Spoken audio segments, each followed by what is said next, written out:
Okay, welcome back everyone. This is the second lecture on machine learning. So just before we get started, a couple of announcements. Homework 1, Foundations, is due tomorrow at 11 p.m. Note that it's 11 p.m., not 11:59. And please, I would recommend everyone try to do a test submission early, right? It would be unfortunate if you wait until 10:59 and you realize that your computer, you can't log into the website. If that happens, please don't just bombard me or with emails. Just one note. So you can resubmit as much as you want before the deadline. So there's no penalty to just submitting something and checking to make sure it works. Yeah. So just to remind you, you are responsible for any technical issues you encounter, so please do the test submission early so you have a peace of mind, and then you can go back to finishing your homework. Okay. Homework 2, Sentiment, is out. This is the homework on machine learning, and it will be due next Tuesday. And finally, there's a section this Thursday which will talk about backpropagation and nearest neighbors, and maybe an overview of scikit-learn, which might be useful for your project, so please come to that. Okay, so let's jump in. I'm going to spend a few minutes reviewing what we did last time, kind of starting at the very abstract level and drilling down into the details. So at abstract level, learning is about taking a data set and outputting a predictor f, which will be able to take inputs x, for example, an image, and output a label or output y, for example, whether it's a cat or a truck or so on. And if you unpack the learner, we talked about how we want to frame it as an optimization problem, which captures what we want to optimize, what properties the predictor f should satisfy, apart from the optimization algorithm, which is how we accomplish our objective. So the optimization problem that we talked about last time was minimizing the training loss.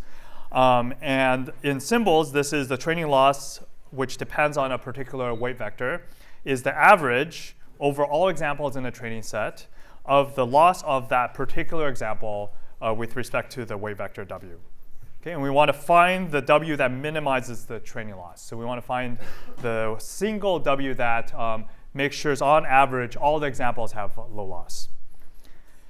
Okay, so looking at the loss functions, now this is where it depends on what we're trying to do. If we're doing regression, then the pertinent thing to look at is the residual, which remember is the model's prediction minus the true label. So this is kind of how much we overshoot. And the loss is going to be 0 if the residual is 0. And it increases either quadratically for the square loss or linearly for the absolute deviation, depending on how much we want to penalize large deviations.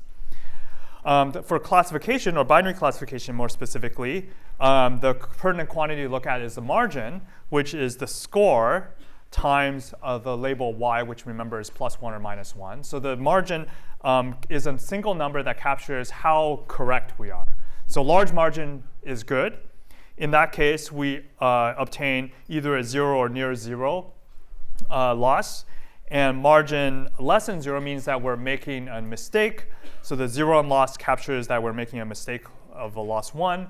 But the hinge loss and the logistic loss kind of grow linearly because it allows us to optimize the function better. Question? So I have a question about the residual. Yeah. I know that I see the regression, the loss squared curve there. With the residual, what would the residual look like on the graph here? It would just be a point away from the regression curve, or what would the residual look like on this graph if you were to put it? So there are multiple graphs here. So remember last time we looked at the residual, if you look at x, or rather phi of x over y. So here's a line. Here is a particular point, phi of x y. And the residual is basically the difference between the model's prediction and the actual point here. This graph is different. This graph is visualizing in a different space. Right. I'll show you another graph that might make some of these things a bit clearer in a second. So the residual won't look exactly like that on this curved loss squared graph, correct? Well, okay, I guess one way to think about the residual is a number. So if your residual is 2, then you're kind of here. And this is the loss that you pay, which is 2 in this case. And if the residual is -2, then you pay 2. The residual is literally the x-axis. Okay. Yeah, the residual is the x-axis here. Oh, okay. And the margin is the x-axis over here. Yeah. Okay, any other questions about this? When would you use the absolute value one? I feel like we never used it, the absolute value for loss graph. Yeah, well, the question is when would you use the absolute value versus the square loss? There is a slide from the previous lecture, which I skipped over, which talks about when you would want it. Most of the time, people tend to use the square loss because it's easier to optimize, but you also see absolute deviation. The square loss will penalize large outliers a lot more, which means that it has kind of mean-like qualities, whereas the absolute deviation penalizes it less, so it's more like a median, just for kind of intuition. But the general point is that all of these loss functions capture properties of a desired predictor. They basically say, hand me a predictor, and I'll try to assess for you how good this is. Right? This is kind of establishing what we want out of it. And also another comment is that I'm presenting this loss minimization framework because it is so general. Anything basically that you see in machine learning can be viewed as some sort of loss minimization. If you think about PCA or deep neural networks, different types of autoencoders, they can all be viewed as some sort of loss function which you're trying to minimize. So that's why I'm kind of keeping this framework somewhat general. OK, so let's go the opposite direction of generality. Let's look at a particular example and try to put all the pieces together. So suppose we have a simple regression problem. We have 3 training examples. 1, 0, the output is 2. 1, 0, the output is 4. And 0, 1, the output is -1. Right? How do we visualize what learning on this training set looks like? So let's try to form the training loss. The training loss, remember, is the average over the losses on the individual examples. So let's look at the losses on individual examples. So we're doing linear regression. And x is 2-dimensional, and phi of x equals x. So in this example, so we're basically trying to fit 2 numbers, w1 and w2.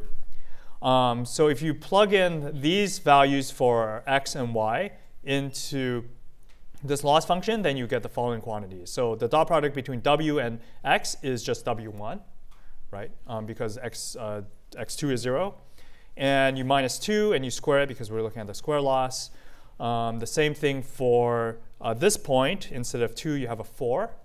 And then for this point, w dot phi of x minus y is w2 now, because now the x2 is active. Minus -1 squared. Okay? So these are the individual loss functions, each of which tells what I kind of want out of w. So if here I'm looking at this, if w1 is 2, then that's great, I get a loss of 0. This one says if w1 is 4, then that's great, and I get a loss of 0. And obviously you can't have both. And the goal of the training loss is trying to look at the average so that you can pick one w that works for as kind of on average is good for all the points. Okay? So now this is a function in 2 dimensions. It depends on w1 and w2. So let me try to draw this on the board to give you some more intuition what this looks like. Okay, so I'm going to draw w1, w2. And so the first function is w1 minus 2. Okay, so what does this function want to do? It wants w1 to be close to close to 2, and it doesn't care about w2, right? So I'm not really sure how to draw this function, but it really requires something in 3D. So you can think about a bowl shape kind of coming out of the board like this, if this direction is meant to be the loss. Okay, so I'm going to try to do. Well, let's try it this way. So it's going to be like a kind of a bunch of parabolas that look like this coming out of the board. Okay. Okay. So what about the second one? The second one is w1 minus 4 squared. So that's going to be basically the same thing, but kind of centered around 4, so around this axis. Okay, so again, this is going to be some parabola coming out of the board. And then finally, the other point is W2 minus -1. So it's going to be happiest when W2 is -1. So it's going to be kind of a bunch of parabolas coming out of the board here. Okay, so you add all three functions up, and what do you get? You get something that is has, first of all, where do you think the minimum should be? One of the two intersections of the One of the two intersections. Yeah, like the first vertical and horizontal, or the second vertical and horizontal. Oh, the red lines, I mean. Oh, yeah, it's going to be some sort of intersection here. So if you look at the W2 axis, right, it should definitely be -1 because this is the only function that cares about W1. So it's going to be somewhere here. And both by symmetry, well, this one wants it to be at 2, this one wants it to be at 4, so the average is somewhere in between. You can work all of this kind of actually mathematically out. I'm just kind of giving the rough intuition. And now let me draw the level curves here. The level curves are going to be something like this, where again, if you draw it in 3D, it's like a parabola coming out of the board here, where here is the lowest point.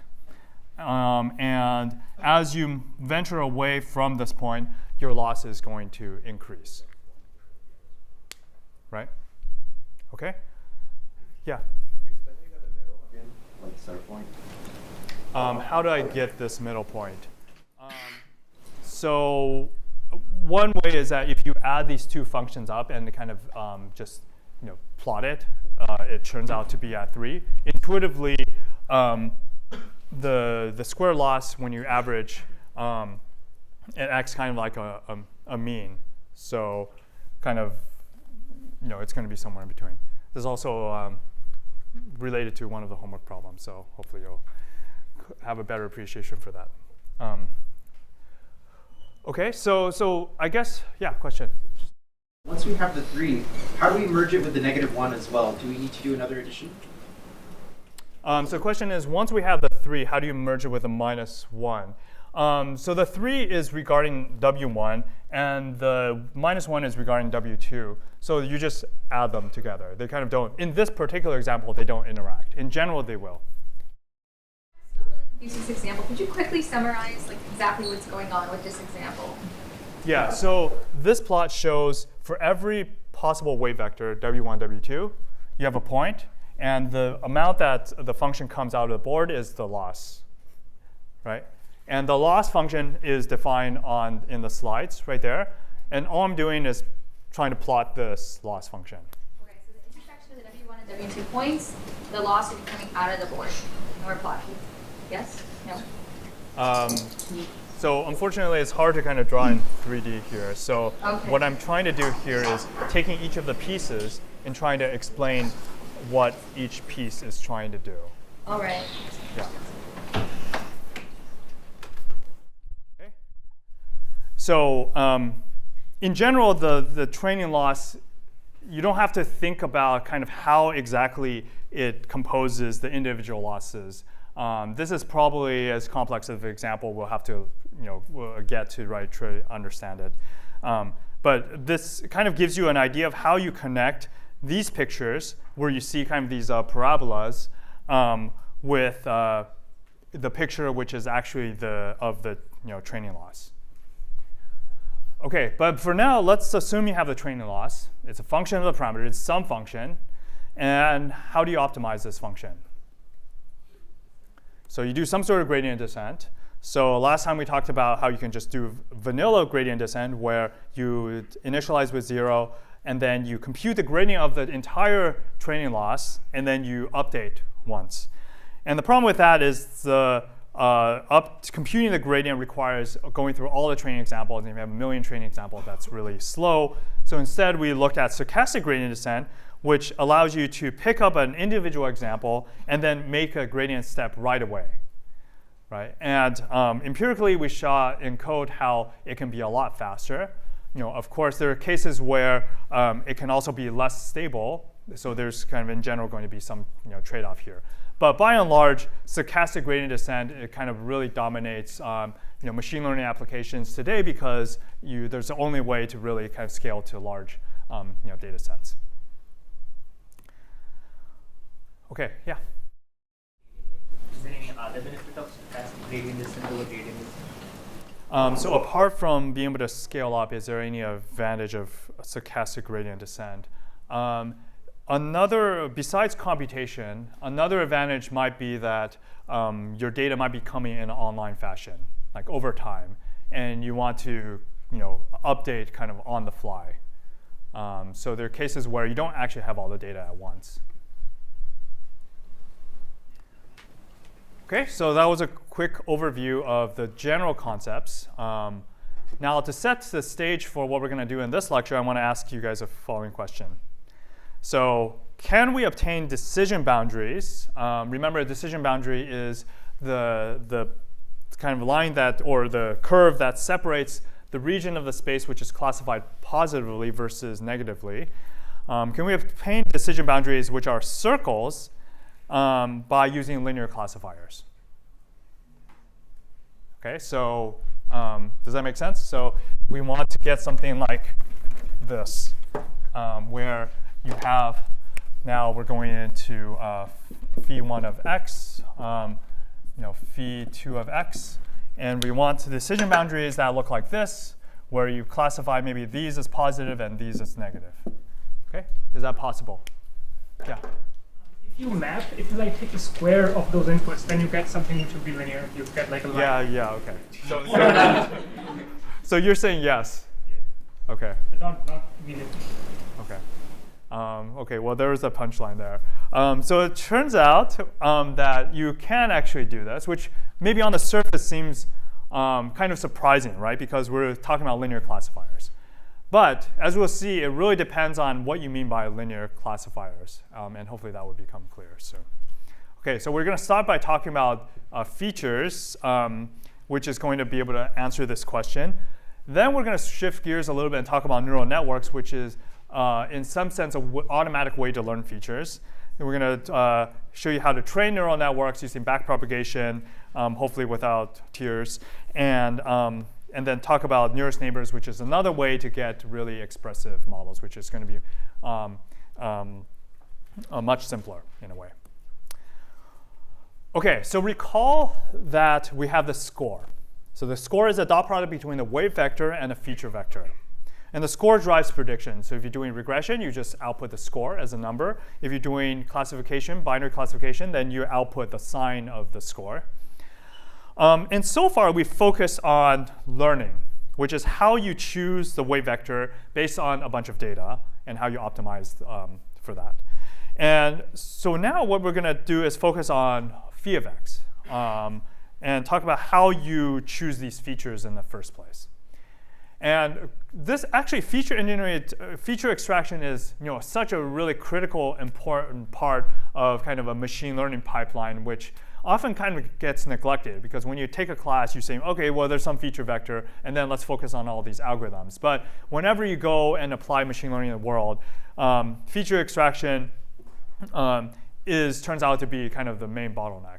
And neural nets can mitigate this to some extent, but it doesn't completely make feature extraction obsolete.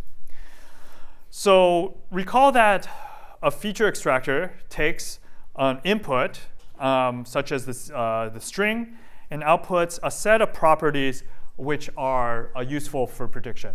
So in this case, it's a set of named feature values. Okay? And last time, we didn't really say much about this. We just kind of waved our hands and said, OK, here's some features. So in general, how do you approach this problem? What features do you include? Do you just start making them up? And how many features do you have? We need maybe a better organizational principle here. And in general, feature engineering is going to be somewhat of an art. So I'm not going to give you a recipe, but at least some framework for thinking about features. So the first notion is a feature template. And a feature template is informally just a group of features all computed in the same way. This is a kind of a somewhat pedantic, but kind of a terminology point that I want you all to kind of be aware of. So a feature template is basically a feature name with holes. So for example, length greater than blank. So remember, the concrete feature is length greater than 10. Now we're going to say length greater than blank, where blank can replace with 10, 9, 8, or any kind of number. It's a template that gives rise to multiple features. Last three characters equals blank, contains character blank. These are all examples of feature templates. So when you go in your project or whatever and you describe your features, I want you to think about kind of grouping these features in terms of these blanks. Another example is pixel intensity of position. So even if you have what you consider to be like a raw input, like an image, right? There's still implicitly some sort of way to think about it as a feature template, which corresponds to like the pixel intensity of position blank comma blank is a feature template that gives a rise to the number of features equals to the number of pixels in the image. And this is useful because maybe your input isn't just an image. Maybe it's an image plus some metadata. Then having this kind of language for describing all the features in a unified way is really important for clarity. OK, so as I alluded to, each feature template maps to a set of features. So by writing last three characters equals blank, I'm implicitly saying, well, I'm going to define a feature for each value of blank, and that feature is going to be associated with a value, which is just the natural evaluation of that feature on the input. Okay, so all of these are 0, except for ends.com is 1. Okay, so and in general, you are going to have each feature template again might give rise to many, many features, right?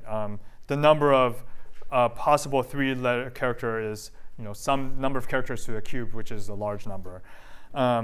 So one question is, how do you represent this, right? Yeah, sparse vector.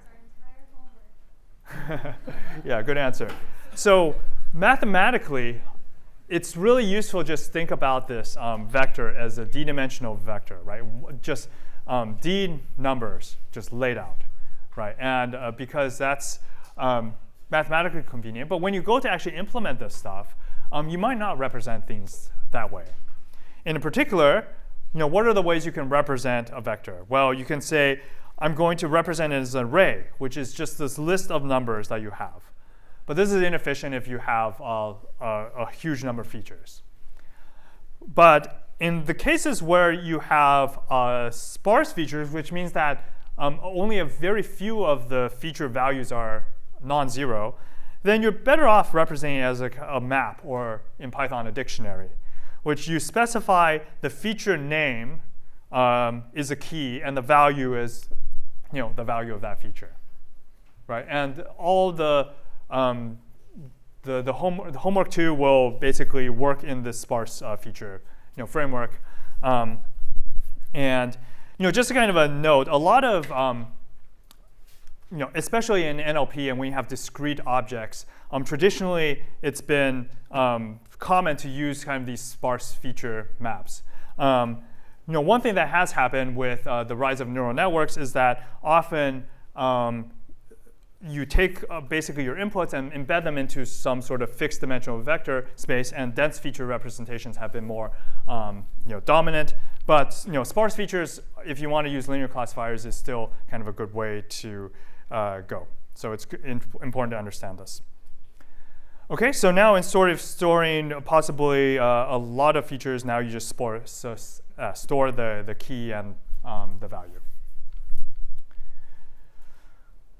All right. So this was the feature templates. The overall point is that it's kind of an organizational principle. OK, so now let's switch gears a little bit. So which features or feature templates should you actually write down? And to get at that, I want to introduce another notion, which is pretty important, especially if you can understand, if you think about the theory of machine learning. And that's the notion of a hypothesis class. Okay, so remember we have this predictor. So for a particular weight vector, that defines a function that maps inputs into some sort of score or prediction. And a hypothesis class is just the set of all predictors that you can get if you vary the weight vector. Okay?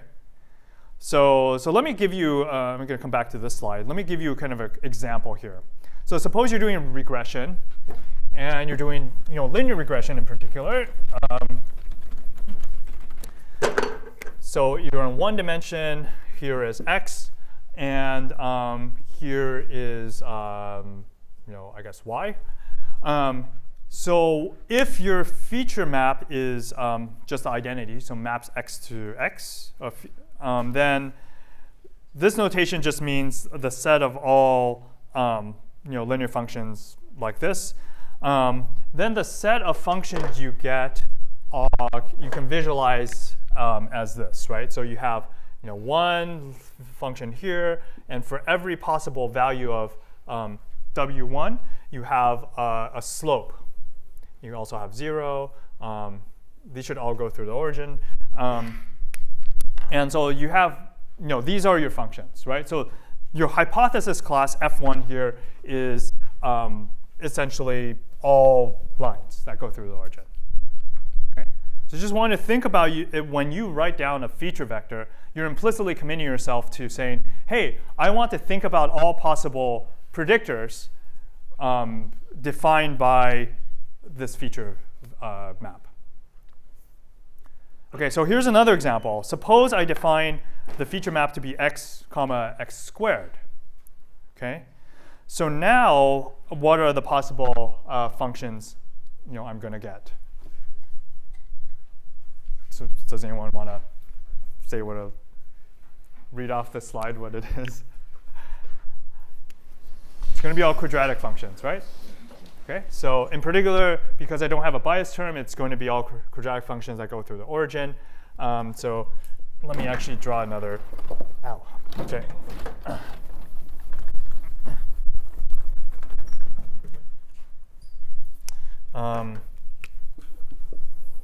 So it's going to be all quadratic functions that go through the origin, which look like this. They could be upside down. And we like that. I'm not going to draw all of them. In particular, it also includes the linear functions, right? Because I can always set w2 equals 0 and vary w1, which means that I also get all the linear functions too, right? So this means that f2, if you think about the set of functions, is a larger set than f1. It's more expressive. That's what we mean by expressive. That means that it can represent more things. Okay? So for every feature vector, you should think also about the set of functions that you can get by that feature vector. Okay, so was there a question? Yeah. We need to sets to find the best set of W's. Are the more expressive sets harder to optimize over? The question is, are the more expressive sets harder to optimize over? In terms of, the short answer is not necessarily. In terms of, sure, you have more features, so that it is more expensive. Yeah, at that level. But the difficulty of optimization depends on a number of different factors. And sometimes adding more features can be easier to optimize because it's easier to fit your training data. OK, so now let's go back to this picture. OK, so this is on the board is concrete examples of feature or hypothesis classes. Now let's think about this big blob as the set of all predictors. Any predictor in your wildest dreams, they're in this set. Okay? And whenever you go and you define a feature map, that's going to carve out a much smaller set of functions, right? And then what is learning doing? Learning is choosing a particular element of that function family based on the data. Okay, so this picture shows you kind of the full pipeline of how you're doing machine learning. Is you first declare structurally a set of functions that you're interested in, and then you say, okay, now based on data, let me go and search through that set and find the one that is best for me. Okay, so now there are two places where things can go wrong.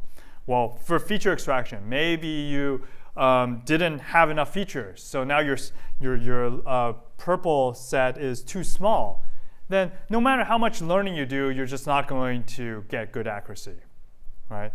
And then conversely, even if you define a nice hypothesis class, if you don't optimize properly, you're not going to find the element of that hypothesis class that fulfills your goals. Question? The function f, the feature function that's extracting features from the input, since that in and of itself is a function, how come you can assume that your weights would be able to compute that function also? Does that make sense? So the question is, so you're defining a function phi, right? This is fixed. And then learning sets weights, and together jointly they specify a particular function or predictor. It sounds like you're saying that if you don't choose phi appropriately, you're limiting the space that you'll be able to predict. Yeah. But so I'm wondering why. But my intuition tells me that the whole point of learning is that regardless of the phi that you choose, the actual model that you choose should be able to, learn the function phi that you would have picked. I see. So the question is, doesn't learning kind of compensate and just figure out the phi that you would have picked? So the short answer is no. The phi is really kind of a bottleneck here. For example, just if you define phi to be x, so that's linear function. Linear function is all you're going to get, right? So if your data moves around in a sinusoidal way, you're just going to fit a line through that, and you'll get horrible accuracy. And no amount of learning can fix that. The only way to fix that is by changing your feature representation. So does that assume that W is a linear model, though? So yes, so all of this assumes that W, we're talking about linear predictors here. Okay. But of course, the same general idea applies to any sort of function family, neural nets. So the equivalent there would be not just the feature map, but also the neural net architecture is a constraint on what kind of things you can express. So if you have only a 2-layer neural network, then there's just some things that you just with a fixed size, there's just some things you just can't express. Yeah, another question. Just to follow on to that as well as an alternate interpretation of the question, I thought it was more of a question of why perform featureization rather than taking in the raw data. You have like a neural net, it's still a function of linear classifiers, but it has enough complexity that it can describe nonlinear behavior. Yeah, so the question is why bother doing feature engineering? Hasn't neural nets kind of basically solved that? So to some extent, the amount of feature engineering you have to do today is much less. One thing that I think is still important to think about in feature engineering is it's really think about is what sources of information you want to predict. For example, if you want to predict some property about your movie review, what the part of the first order bits are, like what even goes into that? Does the text go into that? Do you have metadata? Do you have other star ratings? And those are features. There's I guess no such thing as like raw, because there's always some code that takes the world and distills it down into something that fits in memory. So that's you can think about as feature extraction. Thank you. Yeah. Okay, one last question and then I'll move. What is the problem with too many features, or why don't you want your hypothesis class to be too big? Is that like an overfitting thing? Yeah. So the question is, why don't you just make phi as large as possible, throw on all the features? And overfitting is one of the main concerns there, which we'll come back to in the next lecture. Okay, great questions. So let's actually skip over this. So there's another type of feature function you can define, but in the interest of time, I'm going to skip over that. Okay, so now let's come back to this question: is linear? I keep on saying here, linear predictors. What is linear, right? So remember, the prediction is driven by the score, right? So here's the question: is this score linear in W? Yes, right? Because what is a linear function? It's basically some kind of weighted combination of your inputs. Okay, so is it linear in phi of x? By symmetry, should be, because it's just a dot product. So is it linear in x? No. In fact, this question doesn't even make sense, because think about x. X, remember, was a string, right? It's not even a number. So and that's when you know the answer should be no, because there's a type error. Okay, so here's kind of the cool thing now, is these predictors can be expressive nonlinear function in decision boundaries of x. In the case where x is actually a real vector. But the score is a linear function of w. Okay, so this is cool because there's two perspectives, right? From the point of actually doing prediction, you're thinking about like, well, how does this function operate on x? And you can get all sorts of crazy functions coming out. We just looked at quadratic functions, which is clearly not linear, but you can do all sorts of crazy things. But from the point of view of learning, it doesn't care about x. All it sees is phi of x. And in particular, your learning asks the question, how does this function depend on w, right? Because it's tuning w. And from that perspective, it's a linear function of w.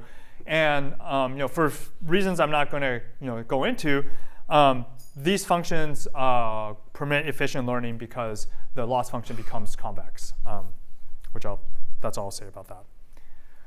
Okay, so one kind of cool way to visualize what's going on here is going back to our circles example. So remember, we want this two-dimensional classification problem where the true decision boundary is, let's say, a circle. So how do we fit that? And what does it mean for a linear thing? Because when you think linear, it's like should be a line, right? So here's a kind of a cool graphic. So here is these points inside the circle, and it can't be classified. But the point is, when you look at the feature map, it actually lifts these points into a higher dimensional space. Now I have 3 features, right? And in this higher dimensional space, I can actually, things are linear. I can slice it with a kind of a knife. And then, in that high dimensional space, things are cut, and what it induces in the lower dimensional space is, this circle. Okay. I don't want to. Okay. So hopefully that was a nice visualization that shows how you can actually get nonlinear machine functions out of kind of essentially linear machinery, right? So the next time someone says, well, linear classifiers, they're really limited, and you really need neural nets. That's technically is false because you can actually get really expressive models out of neural networks. Out of linear models. The point with neural networks is not that they're not necessarily more they can be more expressive, but the fact that they have other advantages. For example, the inductive bias that comes with the architectures, and the fact that they're more efficient when you go to more expressive models and so on. Okay, so to kind of wrap up all things, I want to kind of do a simple exercise. So here's a task. So imagine you're doing a final project and you want to predict whether 2 consecutive messages in some forum or a chat are where the second one is a response to the first. So it's binary classification. Input is 2 messages, and you're asked to predict whether the second is a response to the first. Okay, so we're going to go through this exercise of coming up with features that might be, or feature templates might be useful to pick out properties of X that might be useful. And we're going to assume that we're dealing with linear predictors. Okay. So what are some features that might be useful? Let's start with a few. Okay. So how about time elapsed between the 2 messages? Is that a useful feature or not? How many say yes? Okay. So this information is definitely good. One subtle point is that this time elapsed is a single number. And this number is going to go into the score kind of in a linear fashion. Okay? So what does that mean? That means if I double the time, then the score is going to, or the contribution to the score is going to like multiply by 2, right? So think about it. It's kind of like saying as I increase the time, it becomes linearly more likely that I'm going to be, let's say, not a response or a response.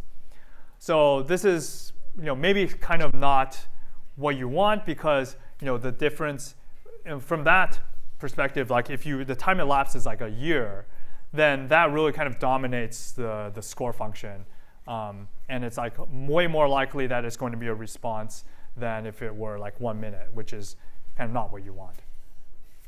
Yeah, question? Normalize it to use this feature then? Yeah, so the question is, can you normalize it?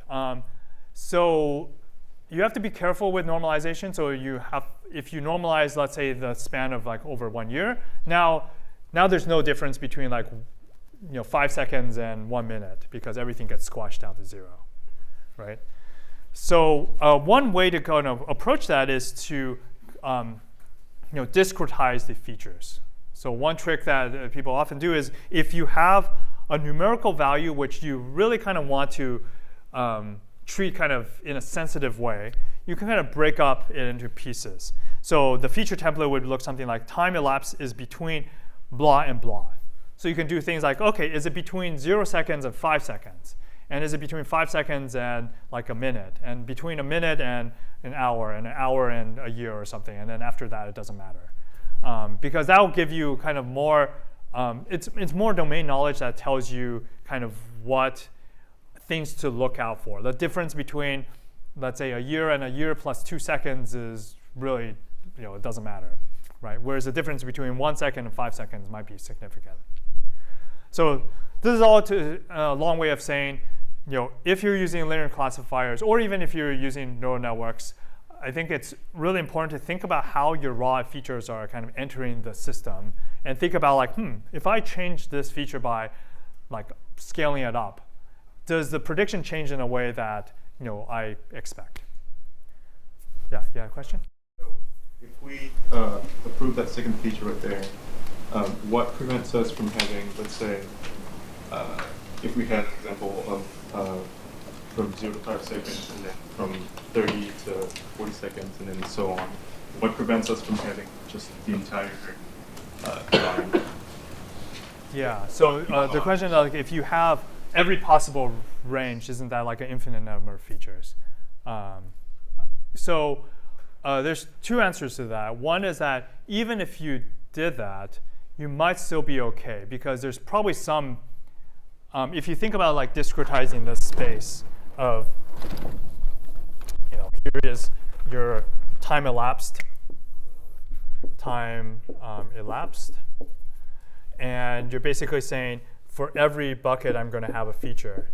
It is true that you have an infinite number of features, but at some point you might just cut it off. And if you didn't cut it off and use a sparse feature representation, you don't have to have a preset maximum, because remember, most of these features are going to be 0, because the chances of some data point being like 10 years is going to be essentially nil. Another answer is that in general, when you have features that have multiple timescales, you want to kind of space it out kind of logarithmically. So 1 to 2, 2 to 4, 4 to 8, so that you can have both kind of sensitivity in the low regions, but also kind of cover a large magnitude. Yeah, in the back. Is it possible to learn like how to discretize the features to make it the most informative? The question is it possible to learn how to discretize the features? There's definitely more automatic things you can do besides just like hand specifying them. At some level, though, you have to kind of input the value in a form. Like if you've inputted it into x versus, let's say, log of x, those choices often can make a big difference. But if you use more expressive models like neural networks, you can mitigate some of this. Yeah. I see the value in changing time elapsed from a number to like a Boolean of whether it falls between a range. When would you want to retain a numerical value for the feature? When would you not want to discretize it? Yeah, good question. So when would you actually want to not discretize it? So there are essentially when you expect kind of the scale of that feature to really kind of matter in some sense. So certainly when you think that some things behave linearly, then you just want to preserve the linear. Or if you think that it behaves quadratically, then you want to keep the feature but also add like a squared term to it. Okay. I want to maybe move on. These are all good questions. Happy to discuss more offline. So some other features might include the first message contains blank, where blank is a string, right? So maybe things like question marks are more indicative of things being the second message being a response. Second message contains certain words. Two messages both contain a particular word. There's cases where it doesn't really. It's not the presence and absence of particular words in individual messages, but like the fact that they both share a common word, that might be useful. Here's another feature, which is two messages have the some number of common words together. So this feature is kind of interesting because it's there's for example, you look at this feature, it's the number of, when I say feature, I actually mean feature template. So for this feature template, there are many features, one for possibly any number of words. And this, again, leads to cases where you might have a lot of sparsity, and you might not have enough data to fit all the features. Whereas this one is very compact, that says, I just have to look at the number of overlaps. So the two messages might contain a word that I've never seen before, but I know it's the same word, and I can kind of recognize that pattern. So there's quite a bit of things you can do to play around with features that capture the intuitions about what might be relevant to your task. Question? Yeah. So when we have a lot of these sparse features, like with the third, fourth, and fifth one here, is that when we want to do like dimensionality reduction to like knock out some of those many features? So the question is, when you have a lot of sparse features, do you want to do dimensionality reduction? Not necessarily. So in terms of computation, having sparse features doesn't necessarily mean that it's going to be really slow, because there's efficient ways of representing sparse features. In terms of expressivity, one thing that in a lot of NLP applications, you actually do want a lot of features, and you can have a lot more features than you might think you can handle. And because you really want the first order bit is just to, be expressive enough to even fit the data. Yeah. Okay, let me move on since I'm running short on time. Okay, so summary so far. We're looking at features. We can define these feature templates which organize these features in a kind of meaningful way. Then we talked about hypothesis classes, which are defined by features, and this defines what is possible from learning. And all of this is in the context of linear classifiers, which incidentally can actually produce these nice nonlinear decision boundaries. So at this point, you can actually have kind of enough tools to do a lot. But in the next section, I want to talk about neural networks because these are even more expressive models, which can be more powerful. One thing I often recommend is that when you're given a problem, always try the simplest thing. I would always try kind of the linear classifier and just see where it gets, because sometimes you'd be surprised at how far you can get with linear classifiers, and then go and kind of increase the complexity as you need it. I know there's sometimes this temptation to try the fancy new hammer, but sometimes keeping it simple is really, really good. Okay, so neural nets. There's a couple ways of motivating this. One motivation is comes from the brain. I'm going to use a kind of a slightly different motivation, which comes from kind of this idea of decomposing a problem into parts, right? So this is a somewhat contrived example, but hopefully it will allow us to build up the intuitions for what's going on in a neural network. Okay, so suppose I am building some sort of system to detect whether two cars are going to collide. Okay, so the way it works is I have this car at position x1, and it's driving this way, and then I have another car at position x2, and it's driving this way, and I want to determine whether it's safe, which is positive, or if it's going to collide. Okay, and let's suppose for simplicity that the true function is as follows. Okay, so it's just measuring whether the distance is at least 1 apart. Now this is kind of a little bit like what we did in the last lecture, where we suppose there was a true function and then see if learning can recover that. Where in practice, obviously, we don't know the true function, but this is for kind of pedagogical purposes. Okay, so just kind of making sure we understand what function we're talking about. So if x1 is 1 and x2 is 3, kind of like that on the board, then you're plus 1. So this is like driving in the US. This is like driving in the UK. And that's fine too. But if you're too close together, then that's bad news. Okay.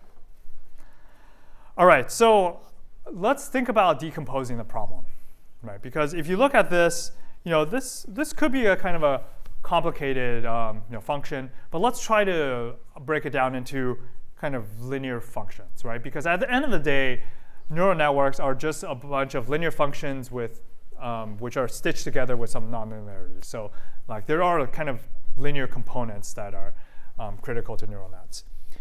Okay, so one subproblem is detecting if car 1 is to the far right of car 2. Okay, so x1 minus x2 is greater than equal to 1. Another problem is testing whether car 2 is the far right of car 1. And then you can put these together by saying if at least one of them is 1, then I'm going to predict safe. Otherwise, I'm going to predict not safe. Okay, so here's a kind of concrete example. So for 1, 3, car 2 is a far right of car 1. So that's a 1. You add these up, take the sign, that's plus 1. In the opposite direction, it's still fine. And in this case, both h1 and h2 are 0. So that's bad news. Okay, so this is just kind of trying to take this expression, which is true function, and kind of write it in a kind of more modular way, where you have different pieces corresponding to different computations. Okay, so now we could just write this down, obviously, to solve this problem, but we already knew what the right answer is. But suppose we didn't know what the true function is, and we just had data. So we don't actually know what these functions are. So can we kind of learn these functions automatically? So what I'm going to do is I'm going to define a feature vector now of x, which is going to be 1, x1, x2. Okay.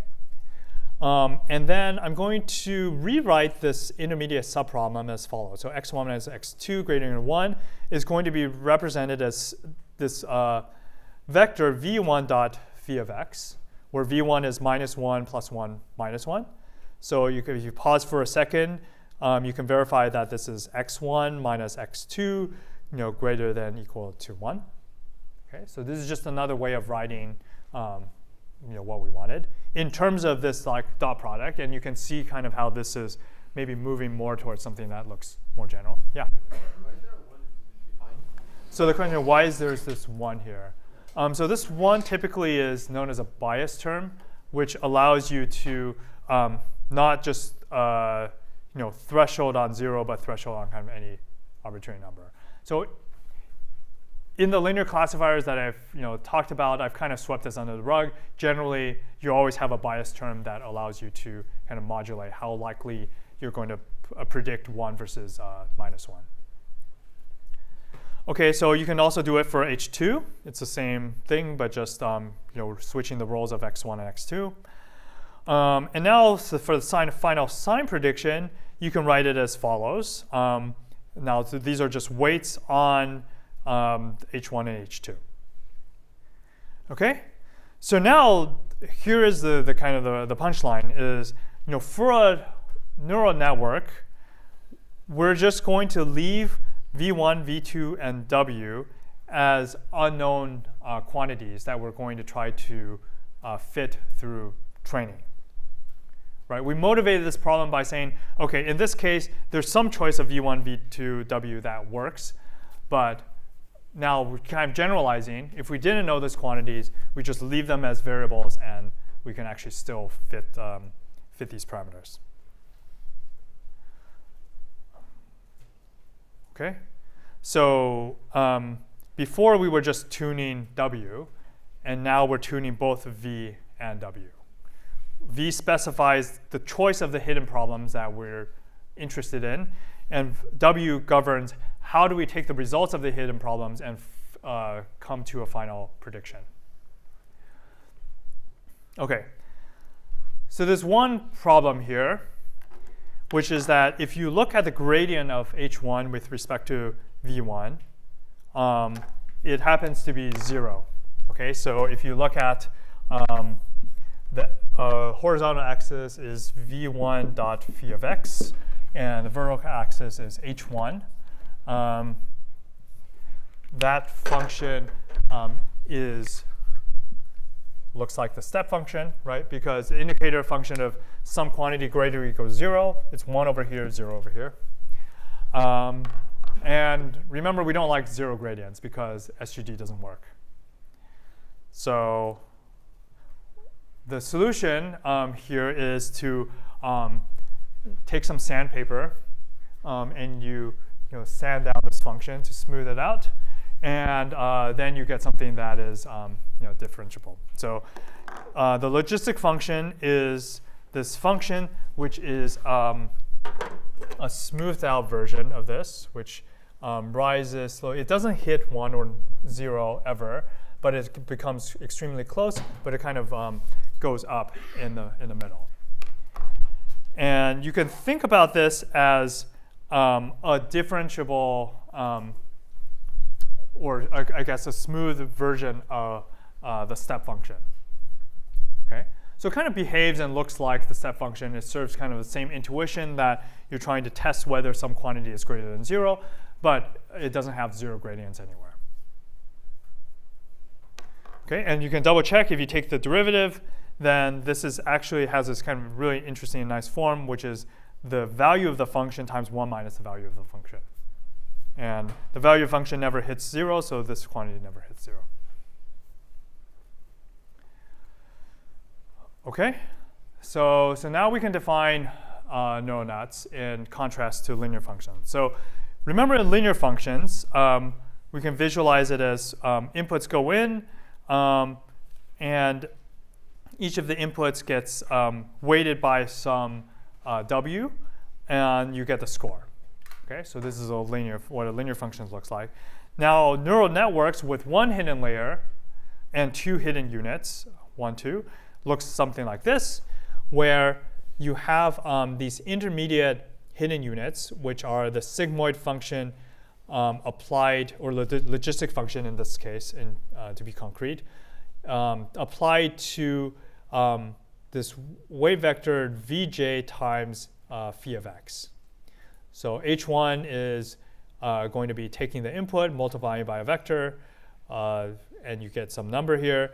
And then you send it through this logistic function to get some number. And then finally, you take the output of h1 and h2, and you take the dot product with respect to w, and then you get the final score. Okay? So again, the intuition is that neural nets are trying to break down the problem into a set of subproblems where the subproblems are the kind of the result of these intermediate computations. And you can think about these as h1 is really kind of the output of a mini linear classifier. H2 is the output of a mini linear classifier, and then you're taking those outputs and then you're sticking them through another linear classifier and getting the score. So this is what I mean by at the end of the day, it's kind of linear classifiers packaged up and strung together, and the expressive power comes from the kind of the composition. Yeah, question. The h sub j when there's like multiple phi vectors? Like how do you combine them? The question, how do you get h sub j when there's multiple phis? There's only one phi of x. Oh, so this is the first component of phi of x. So this vector, this is a three-dimensional vector, which is phi of x. And it has three components. Yeah. Yeah. To interpret the HJs as they're effectively features, kind of. Yeah. That are under some kind of function of the original features that you put in, and they make like new features that are better than the ones before. Yeah. Yeah. So that's kind of my next point, which is that one way you can think about it is that the HJs are actually just features which are learned automatically from data, as opposed to having a fixed set of features phi. Right, because at this layer, W always sees is these, H's which are coming through, which look like, features. And for deeper neural networks, you kind of just keep on stacking this. So, the output of one set of classifiers becomes the features to the next layer, and then the output of that classifier becomes the features to the next layer, and so on. And the intuition for deeper networks is that as you proceed, you can derive more abstract features. For example, images, you start with pixels, and then you find kind of edges, and then you define kind of object parts, and then now you define kind of things which are closer to the actual classification problem. Yeah. Yeah. Why don't H1 and H2 develop the exact same value? Like, do you have to have a bias to start with? Yeah, that's a good question. So why don't H1 and H2 basically end up in the same place because of symmetry? If you're not careful, that will happen. So if you initialize all your weights to 0 and or initialize these weights the same way, then they will be kind of move in lockstep. So what is typically done is you randomly initialize, so you break the symmetry, and then what the network is going to do is it's trying to it kind of automatically learns the subproblems to be kind of complementary because you're doing this joint learning. Yeah, final question. How do I choose a sigma function? So in general, sigmoid functions are these, or activation functions are these non-linear functions. So the important thing is it's a non-linear function. I chose this particular logistic function because it's kind of the classic neural net, and it looks like the step function, which is kind of takes a score and outputs a classification result. I should responsibly note that these are maybe less in style than they used to be, and the cool thing to do now is to use what is called a ReLU, or a rectified linear, which looks like this. And you might ask, like, why this one? Well, there's no one reason, but this function has less of a kind of this gradient going to 0 problem. It's also simpler because it doesn't require exponentials. But there's, I'm going to just leave it at that. What's the benefit of the one you chose? what the benefit of this function is pedagogical reasons, and it's a little bit of a throwback too. Okay. Yeah, if you read the notes in the lecture slides, there's more details on like why you might choose one versus another.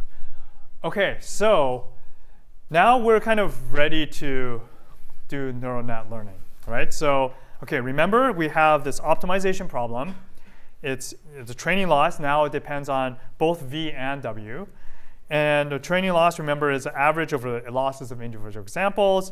The loss of individual example, let's say we're doing regression, is the square difference between y and the function value. And remember, the function value is the summation over the weights at the last layer times the activations of the hidden layer. And that's basically it. Okay? And now all you have to do is compute this gradient. So you look at this and you say, okay, well, if you have enough scratch paper, you can probably like work it out. I'm going to show you a different way to do this without grinding through the chain rule.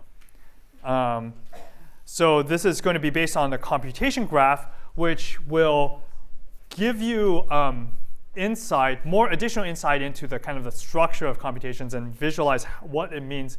What does a gradient kind of mean in some sense?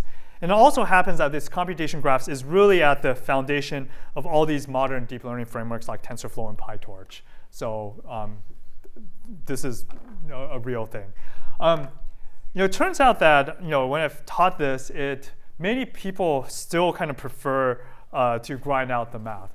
I can't really tell why, except for maybe you're more familiar with that. So I would encourage everyone to kind of at least try to think about the computation graph as a way to understand gradients, even though initially it might not be faster. And it's not to say that you always have to draw a graph to compute gradients, but doing it a few times might give you additional insight that you wouldn't otherwise get. Okay, so here we go. So functions, we can think about them as just boxes, right? The boxes, you have some inputs going in, and then you get some output. That's all a function is. Okay, and partial derivatives, or gradients, ask the following question. How much does the output change if the input changes a little bit? Okay, so for example, if we have this function that just computes 2 times in1 plus in2 in3, you ask the question like, you take input 1 and you just add a little bit epsilon, so like 0.0001. And you ask, and you read out the output, and you say, what happened to the output? Well, in this case, the output changed by 2 epsilon additively. Okay, so then you conclude that the gradient of this function with respect to n1 is what? 2, right? Because the gradient is kind of the amplification. If I put in epsilon, then I get 2 epsilon out, the gradient is 2, or the partial derivative. So okay, let's do this one. So if I add epsilon to in2, then simple algebra shows I get a change in 3 epsilon. So what's the partial with respect to in2? In 3, right? Okay, good. So you could have done the basic calculus and gotten that, but I really kind of want to stress the kind of interpretation of perturbing inputs and witnessing the output, because I think that's a useful interpretation. Okay, so now all functions are, well, not all functions are made out of building blocks, but most of the functions that we're interested in this class are going to be made out of these 5 pieces, okay? And so for each of these pieces, it's a function. It has inputs, A and B, and you pump these things in and you get some output. So this is plus, minus, times, max, and the logistic function. Okay, so on these edges, I'm going to write down in green the partial derivative with respect to the input that's going into that function. Okay, So let's do this. So if I have the function a plus b, the partial derivative with respect to a is 1, and the partial derivative with respect to b is 1. Okay. And if you have minus, then it's 1 and minus 1. If you have times, then the partial is b and a. Okay. Everyone follow so far? Okay. Okay, so max, what is this? This is maybe a little bit trickier. So remember, we kind of experienced the max last time. So in the max example, you have, let me just refresh.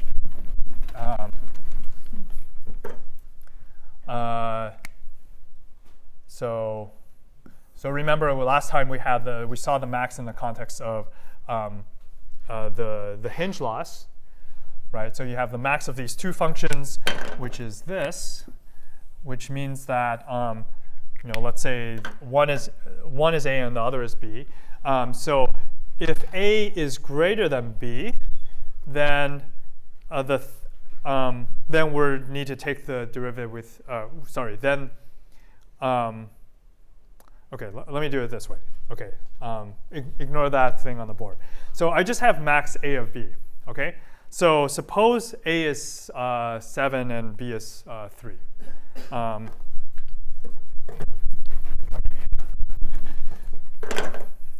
Okay, so max a and b, and let's say this is 7 and this is 3. So that means a is greater than b. So now if I change a by a little bit, then that change is going to be reflected in the output of the max function, right? Because this 3 is small and it doesn't matter. And in this case, if I change b by a little bit, then does the output change? No, because 3.1, 2.9 is all, the output doesn't change, so the gradient is going to be 0 there. So the max function, its partial derivatives look like this. So if a is greater than b, then this is going to be a 1. If a is less than a b, this is going to be a 0. And conversely over here, if b is greater than a, then this is going to be a 1. If b is less than a, then this is going to be a 0. Okay, so the partial of max function is always 1 or 0, depending on this particular condition. Okay, and then the logistic function, this is just a fact. You can derive it in your free time, but I had it on a previous slide. It's just the sigmoid logistic function times 1 minus the logistic function. Okay, so now you have these building blocks. Now you can compose and you can build castles out of them. It turns out basically all functions that you see in deep learning are just basically built out of these blocks. And how do you compose things? There's this nice thing called the chain rule, which says that if you think about input going into one function and that output going into an input in a new function, then the partial derivative with respect to the input of the output is just the product of the partial derivative. This is just a chain rule, right? And you can think about it as think about amplification. So if this function amplifies by 2 times and this function amplifies by 5, then the total amplification is going to be 2 times 5. Okay. All right. So now let's take an example. We're going to do binary classification with a hinge loss, just as a warm-up. And I'm going to draw this computation graph and then compute the partial derivative with respect to w. Okay, so what is this graph? So I have w times v of x, that's a score, times y, that's a margin. 1 minus margin, max of 1 minus margin of 0 is the loss. Okay, so now for every edge, I can draw the partial derivative. Okay, so here, remember the partial derivative here is left-hand side greater than the right branch, so 1 minus margin greater than 0. For minus, this is a minus 1. For a times, this is going to be whatever is over here. For this times, it's going to be whatever is over here. And by the chain rule, if you multiply what's on all the edges, then you get the gradient of the loss with respect to W. Okay? So this is kind of a graphical way of doing what probably what I did last time, which is if the margin is greater than 1, then everything's 0. If the margin is less than 1, then I perform this particular update. Okay? So in the interest of time, I'm not going to do it for this simple neural network. We'll do this in section. But at a high level, you basically do the same thing. You multiply all the blue edge, the edges, and you get the partial derivatives. Okay, so now we've kind of done everything kind of manually. I want to kind of systemize this and talk about an algorithm called backpropagation that allows you to compute gradients for arbitrary computation graph. That means any kind of function that you can build out of these building blocks, you can actually just get the derivatives. So one nice thing about these packages like PyTorch or TensorFlow is that you actually don't have to compute the derivatives on your own. It used to be the case that before these, people would have to implement these derivatives by hand, which is really tedious and error-prone. And part of why it's been so easy to kind of develop new models is that all of that's done for you automatically. Okay, so the backpropagation is going to compute two types of values, a forward value and a backward value. So fi for every node I is simply the value of that expression tree. And the backward value gi is going to be the partial derivative with respect to the output of the value of that node. Okay? So for example, fi here is going to be w1 times sigma of v1 times phi of x. And g of that node is going to be basically the product of all of these edges. Basically, how much does this node change the output at the very top? Okay, so the algorithm itself is quite straightforward. There's a forward pass which computes all the FIs, and then there's a backward pass that computes all the GIs. So in the forward pass, you start from the leaves and you go to the root, and you compute each of these values kind of recursively, where the computation depends on the sub-expressions. And then the backward pass, you similarly have a recurrence that gives you the value of a GI of a particular node is equal to the GI of its parent times whatever is on this edge. Okay?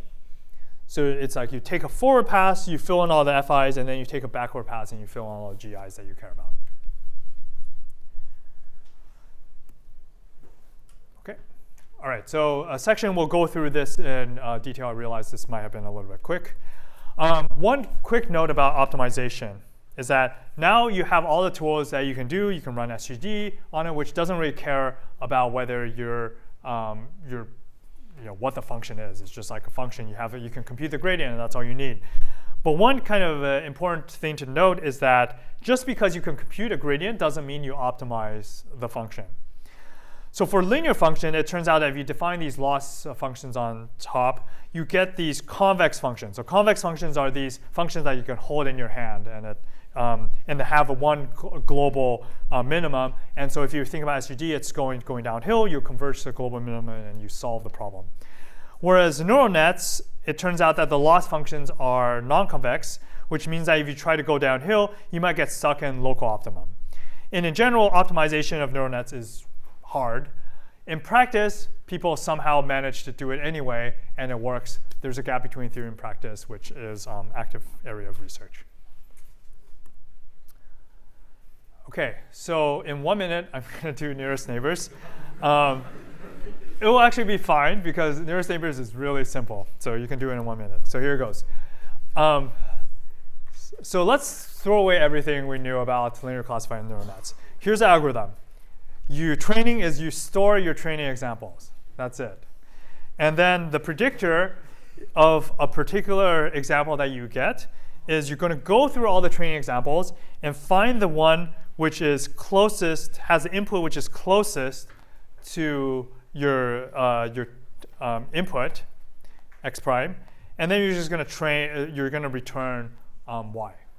Okay.